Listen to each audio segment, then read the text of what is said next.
Welcome to True Health Tuesday, and the truth will set you free.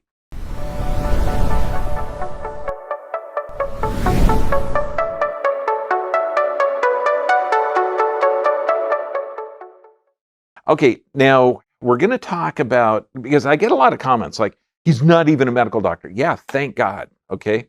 And all chiropractors have the opportunity.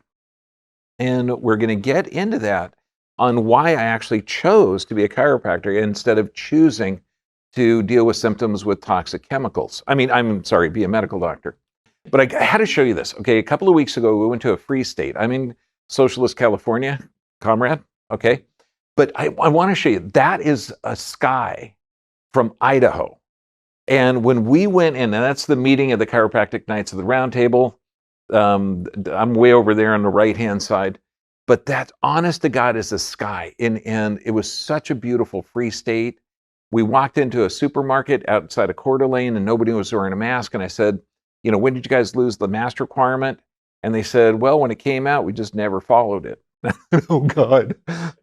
Okay, here's a quote from Ian Watson. If you have to be persuaded, reminded, pressured, lied to, incentivized, coerced, bullied, socially shamed, guilt-tripped, threatened, punished, and criminalized, if all of this is considered necessary to gain your compliance, you can be absolutely certain that what is being promoted is not in your best interest. Yes, that is not from 2021. Okay, it's just this is a common occurrence. Now, I encourage you, because some of our videos are being deleted, please share this information. And if you can, hit the notification bell, because we're also being shadow banned, and I get notifications every week of, oh my God, you're still producing videos. Yeah, every friggin' week. Okay, and get on to Dr. B VIP. But on the Dr. B, you get it in a format where you can share the links, because that's the information that's got to come out. Now, the second part of this will be self-censored by us, because YouTube would wipe out the friggin' channel. They will eventually anyway. But I encourage you to support Extreme Health Academy too. I'm on there at least once a month for a webinar, but if you're looking for like-minded people with problems and solutions, that's a good group. Now, we're not going to get into the story yet, but I just want to thank a shout out to Lars and Ando. We did the Round to Catalina race, and this past weekend, so it started at 12 o'clock on Saturday. We were hoping to finish about midnight on Sunday. We cruised in at around 4 o'clock in the morning, Sunday morning. Okay, and you'll see that big line going around Catalina looks pretty cool. That little tiny part over there, we were sailing backwards at about 1.5 knots for about an hour. Okay, sailing backwards is not what you want to do. It was freaking miserable. No wind, nothing. This is the boat we sailed on. It's Lars's boat. And you'll notice there's no seats, there's no windshield. So at about 3 o'clock in the morning, when we're coming off mid-channel, there's about a 4-foot swell, 6-foot knot heading in, and it's wet, rainy, and cold. That's not the most comfortable place to be. So let's get into the subject. Okay, now if you look at this, medical doctors and doctors of chiropractic. Doctors of chiropractic are like the ethnic kids on the block. We got to study a little bit harder, so it takes a little bit longer in school to be a doctor of chiropractic instead of a doctor of medications. But look at the system. You can call it allopathic, but the definition of allopathic, and you can call it allopathetic, okay, but allopathic, it's a symptom of medical practice that aims to combat disease by the use of remedies such as drugs or surgery, producing effects different from or incomparable with those produced by the disease being treated. And in the early 1900s, they used to say if you went to a homeopath or an allopath, if you went to the allopath, you die of the therapy before the disease. If you went to a homeopath, you die of the disease before the therapy. Now, vitalism, and again, vitalism, think of this. All organic systems in the universe are conscious, self-developing, self-maintaining, and self-healing. The body has an innate inborn intelligence that guides its development and interactions with its environment. I like that. I like that. Now, when I was in chiropractic college, they had a couple of Caribbean schools that if you put another 1.5 years in, you'd be both an MD and a DC. And I thought, wow, when I was first starting that'd be cool. The MDs are respected, this and this. And I was talking to the older students and they said, dude, when you get into the clinic, you're going to find out treating people with medications or drugs doesn't work. The outcomes aren't good. And why? Because this is the system. I mean, it's based on 19th century thinking. And when you understand anatomy and physiology, and I taught human dissection anatomy for 8 years, so I got a real good appreciation for humans. But look at the gastroenterologist. Okay, now knowing that serotonin is produced in the gut, 90% of it's in the gut. Okay, knowing that that's 80% of the immune system, does the psychologist talk to the gastroenterologist and say, gee, have you given some antibiotics which could cause anxiety, stress, and depression by destroying the gut flora? Knowing the dermatologist, okay, we know that psoriasis and eczema come from low stomach acid. Is the dermatologist calling up the gastroenterologist to say, hey, look, do we have a hypochlorhydria system? Do we have a low acid system? No. The rheumatologist, okay, are they looking for 80% of the immune system? Are they talking to the gastroenterologist or the nephrologist, wondering about the health of the blood, okay? Wondering if there's anxiety, stress, or depression putting the body in a stress state. Are they talking to the neurologist? Did the neurologist talk to the gastro? You see how dysfunctional it is? It doesn't work. You can't separate it. And when I get people coming in, and this one gal, God bless her, I have the best endocrinologist, the best, #1 in Beverly Hills. And I said, yeah, I know you don't have the third best because that guy, he's good looking but stupid. Everyone is the best, okay? And that's not true because he's looking at the thyroid. Now, she happened to have, a weird eye thing, okay? She's double vision, headaches, all this other stuff after this weird jab. And he says, well, it's thyroiditis. Just happened to occur. Okay, I don't know how that works with the lateral rectus and the pressure on the brainstem because the first adjustment, her eye, helped, and it only lasted for like 15 minutes. I said, yeah, we got to fix all the other parts and then it's going to, line up good. It's just crazy. So when you're looking at medical care or health care, are we in the healthiest population the planet's ever seen? Or 60% of the adults have a chronic illness or injury? Do we need more medications? We just don't have enough pharmaceutical products.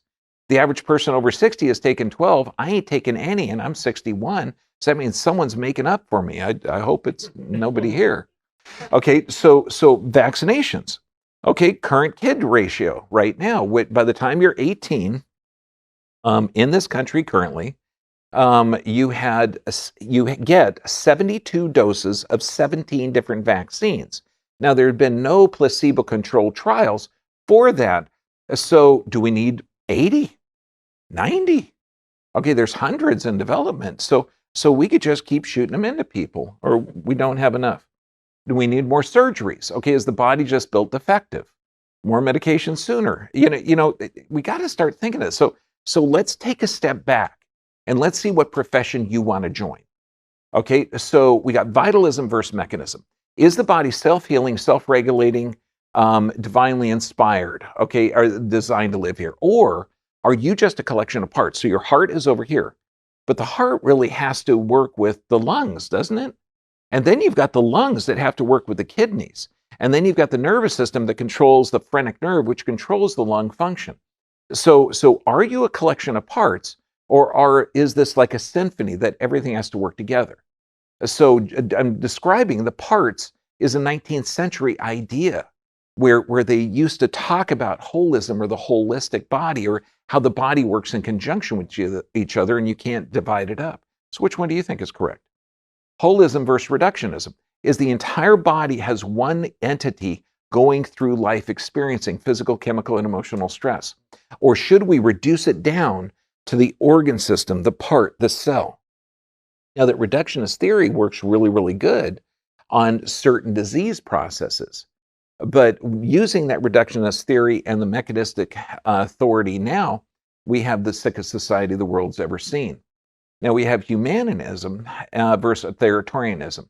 Now, what's interesting is we're seeing your rights eroded rapidly. Now, currently, if you're in California and you have a child and you register it at a hospital, the child is no longer your property. Okay, that child will have to be force vaccinated. So the medical procedures without your consent, even though you're responsible for the kids, life, schooling, education, everything else. And you should say, yes, well, the state is smart and good and strong, and people are uneducated. Yeah, that hasn't worked out really well in the past, for Germany, Russia, and all the authoritarian regimes. Natural or artificialism. Okay, would you like naturally grown vegetables or genetically modified? Which ones are higher in nutrients? We have scientific data to support that. Okay, now when we look at this, this is actual facts. Now, medical doctors and doctors of chiropractic have to learn this stuff. Okay, and we have an automatic nervous system. One part keeps you alive under stress, and that's called the sympathetic. The other part regenerates tissue. Now we actually measure it in people. Okay, now if you have a sympathetic dominant state, your blood pressure is going to be elevated, cholesterol is going to be elevated, okay, and blood sugar is going to be elevated. So you're literally running away from a tiger.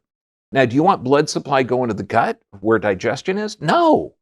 So blood supply to the gut and immune system, which is hugely metabolically expensive. I mean, has anyone in here ever had a cold? I know you haven't had it in 2020, okay, and 2021 because it was the COVID, okay, because the cold and flu is gone, okay? It's just magic.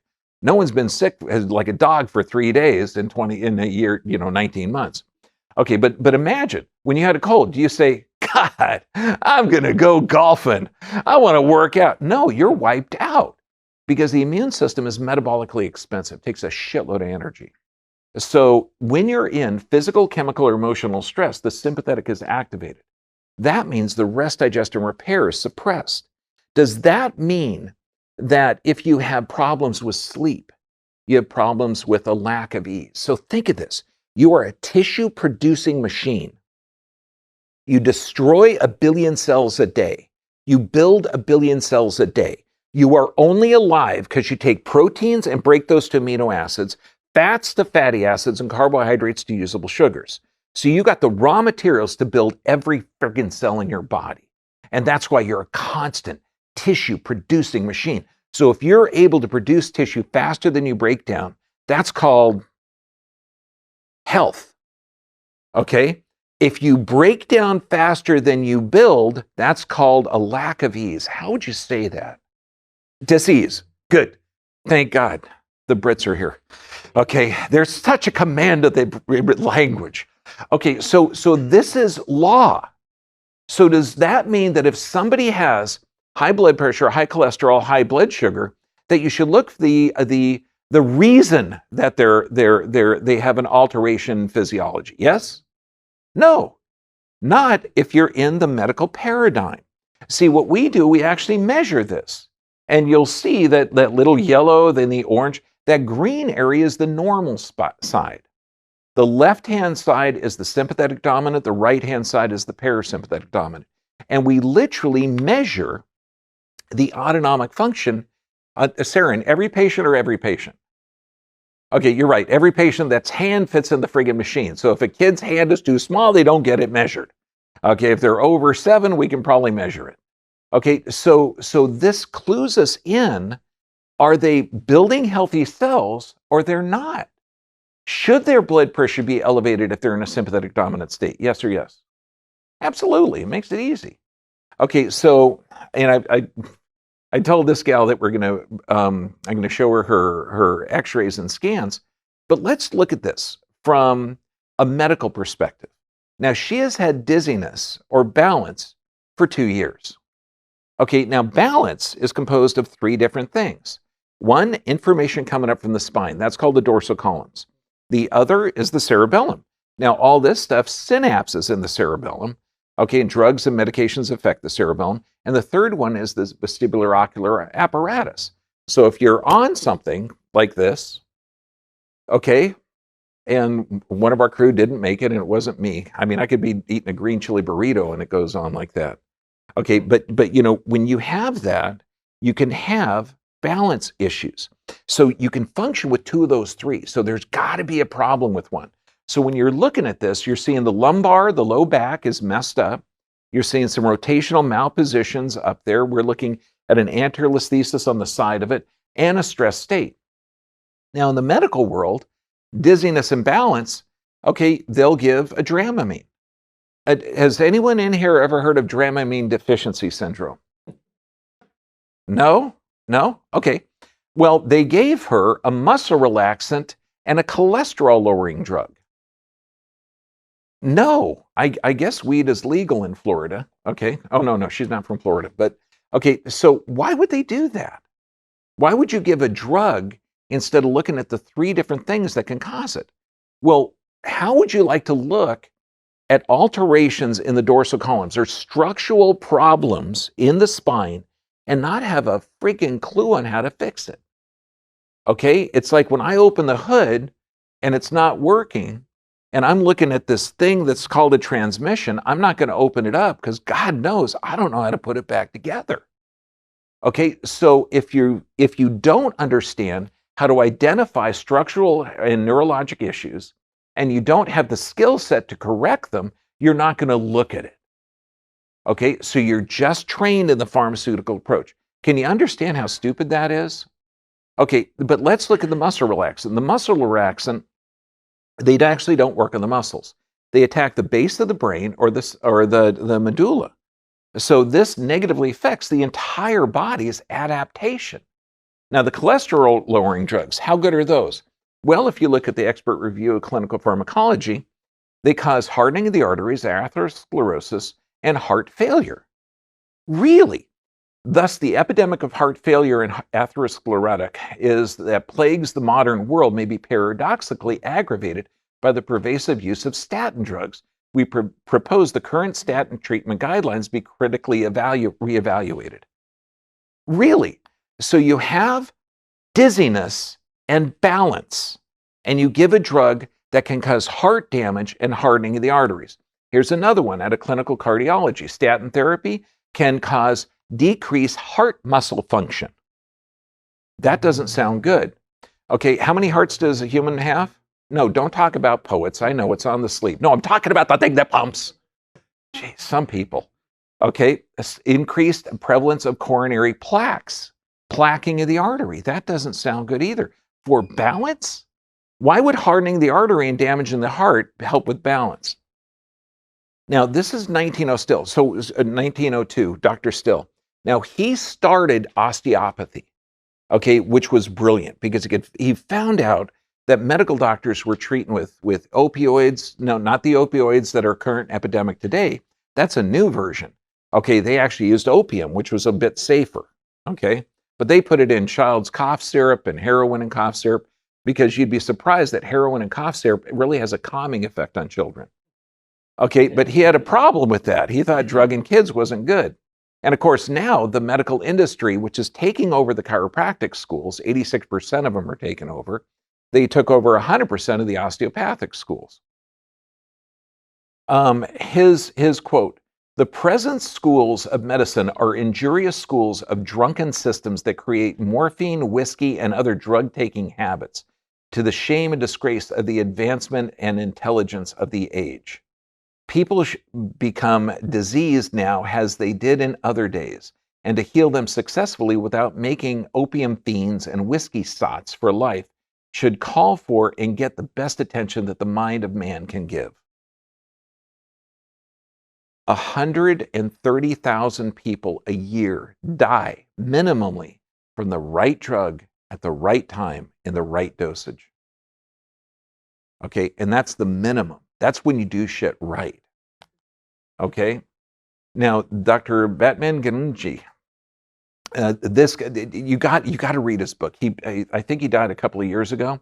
Water Cures, Drugs Kill, and I mean, just brilliant. You're talking about people that were in the medical system, that were trained as the distribution arm of the pharmaceutical industry. What did he find out?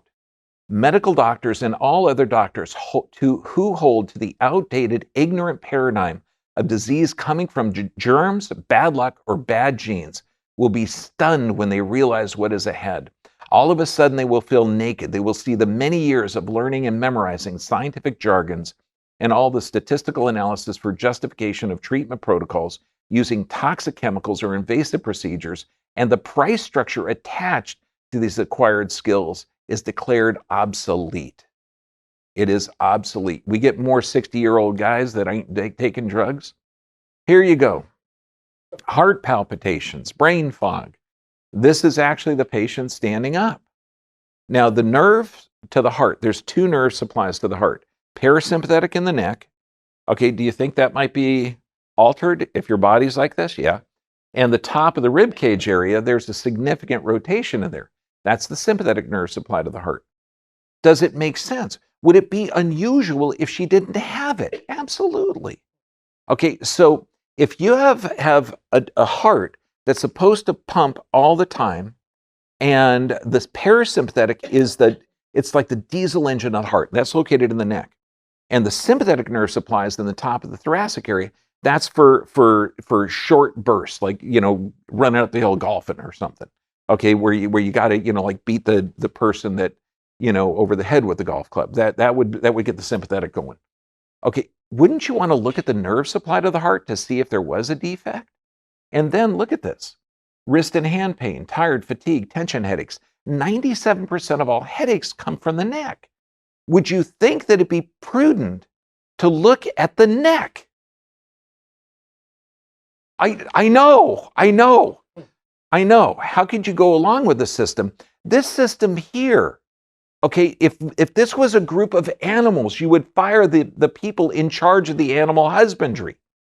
If I said this group of llamas that's at the LA Zoo, 60% of them got a chronic illness, they're all going to die from heart disease, cancer, chronic obstructive pulmonary disease, stroke, Alzheimer's, type 2 diabetes, and kidney disease.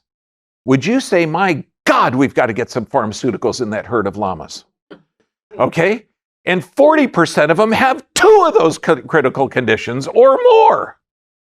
Or would you say the system is so completely dysfunctional that I see people that have been given a blood pressure drug like a hydrochlorothiazide, a diuretic, which says it damages the kidneys. And the kidneys are a blood filter. And they take it for 20 years because their doctor told them they needed it to. Yes, I know the doctor's smarter than your own physiology. But by God, if your blood pressure is high, shouldn't you find out why? Shouldn't you look for the autonomic, the nerves that control that? Here's the delusion of diagnosis. All of these things here, high blood pressure, inflammatory bowel, fibromyalgia, high cholesterol, breast cancers, these are all unknown conditions in the medical world. They can say there's contributing factors to them, but what causes it, we just don't know.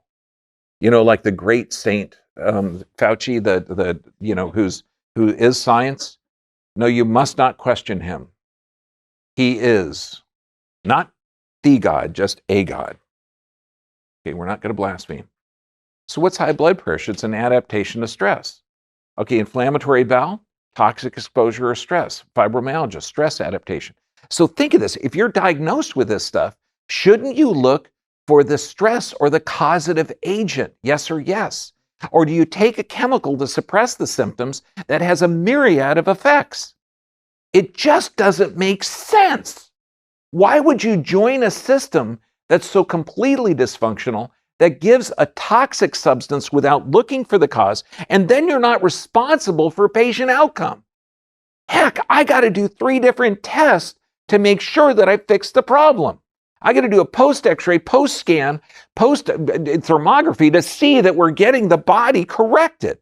It's nuts. Now, the body has 2 different communication pathways. You got electrical and chemical. Hormonal, okay, now you got one thing though.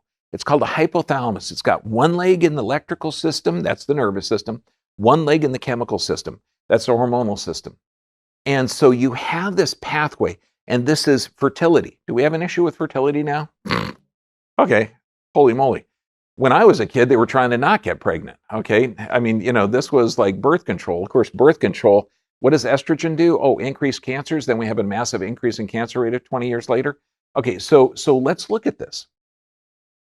Endocrine disruptors. Now, these are things, chemicals, that are like hormones, but not really hormones. Okay, they're in food, personal care, vaccines, medications, shampoos. It's literally everywhere. You're exposed to chemicals that are like hormones, but not really hormones. And we can see the deposits in our thermography. Now, what do these chemicals do? You could just talk about the drugs, the pharmaceutical products. FDA-approved pharmaceutical drugs can cause persistent epigenetic changes. That means that we can change your genetic expression by giving you a toxic chemical. Now, this doesn't affect just you. It's going to affect your offspring.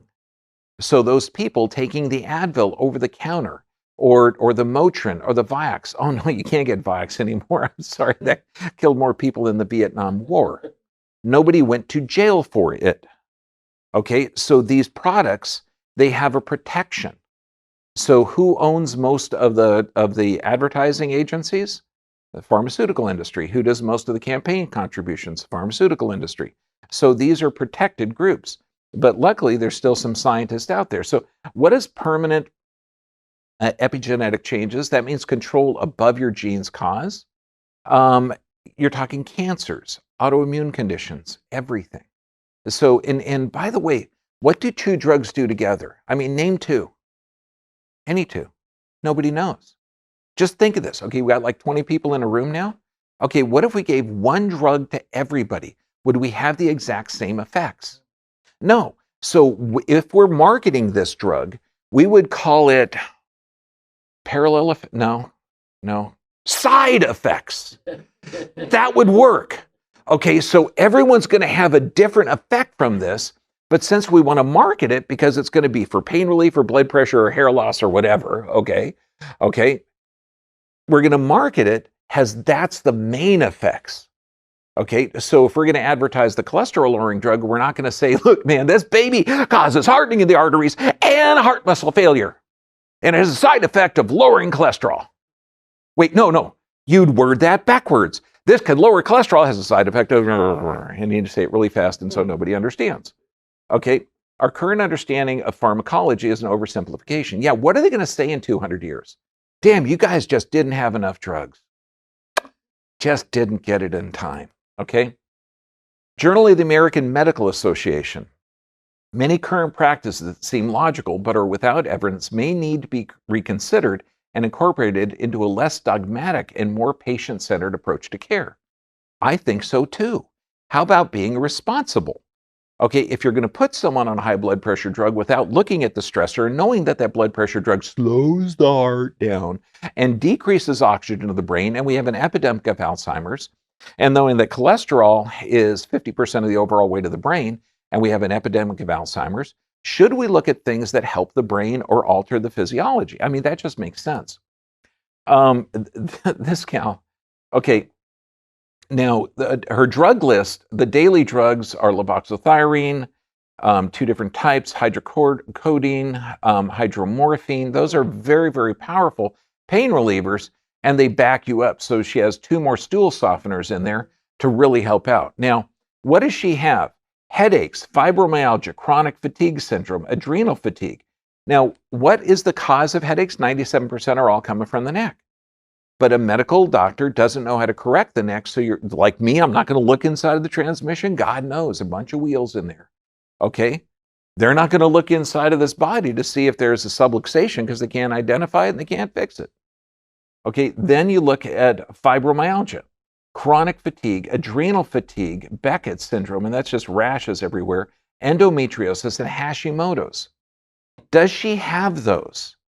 Does she have those? Or are these adaptations to physical, chemical, and emotional stress? By giving these drugs, by taking all of these drugs, did she come bouncing in the office saying, damn, I feel good? Okay? No.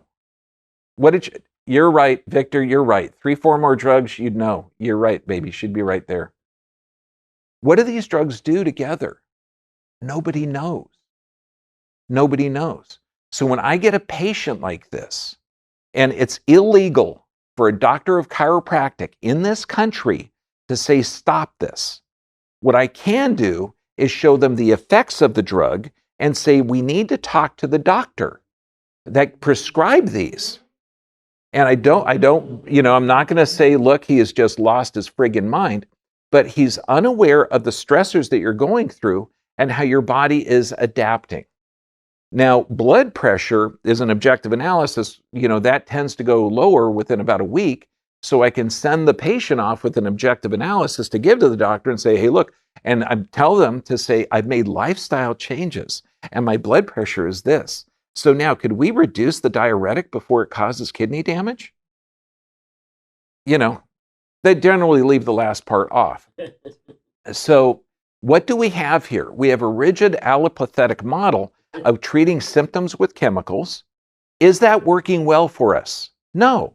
So there's a decline, there's challenges and a decline in the faith of the population.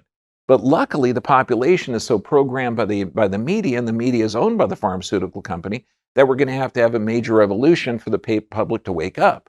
Luckily, people are starting to wake up, and they're starting to think, maybe, 19 months to flatten the curve, that might be too much, okay? And it just might not be it. So let's look at the body has intelligence, self-healing, self-regulating. Maybe the body is designed to live here, that you are eons and generations here, okay, that you've got memory of your immune system from your grandma, your great-grandma. God, that makes sense. So what is chiropractic? For one, chiropractic is not alternative. I'm sure as hell not complimentary.